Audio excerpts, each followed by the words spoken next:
The level 4 lockdowns here in Melbourne and level 3 for the rest of Victoria have meant downgrades to the likely profile of the recovery out of Australia's recession. A quick summary of our updated view on the economic outlook.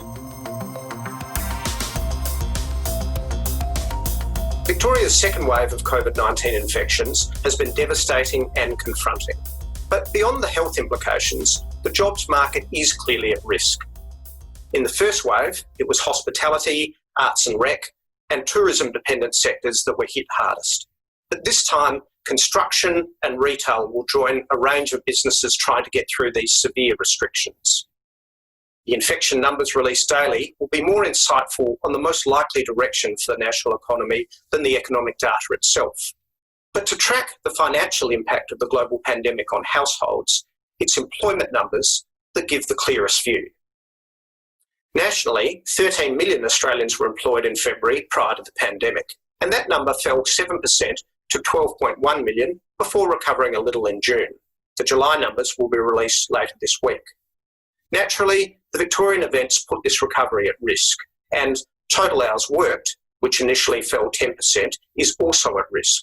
But the latest easing in eligibility rules for JobKeeper will help, especially if we avoid the need for further restrictions in other parts of Australia. The RBA have updated their base case for unemployment to reach 10% by year end, before very slowly recovering. And we expect the Victorian rate to exceed this, but a much lower rate elsewhere. Federal government fiscal support packages have grown to around $230 billion, or 12% of GDP. And further extensions to this support should be welcomed. They do come at the cost of government debt, but it's important to keep in mind how favourably our numbers compare on that front as a AAA-rated economy.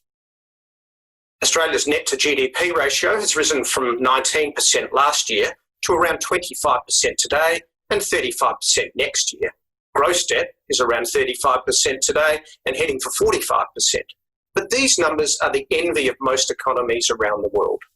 The government can access funding at under 1% for 10 years, and Australia's growth rate for the decade ahead should be more than double that rate. So, in a low inflation era, this approach does make sense. The financial markets, therefore, are seeing unique conditions: a record high for the value of gold, a record low for long-term interest rates, and for stock markets, fresh record highs in the US indices. The fact that the US Nasdaq index and the broader S&P 500 have held up so strongly despite COVID-19 conditions in the USA shows their reporting season has been faring better than feared, together with ongoing monetary and fiscal support. And similarly, here in Australia, reporting season is upon us.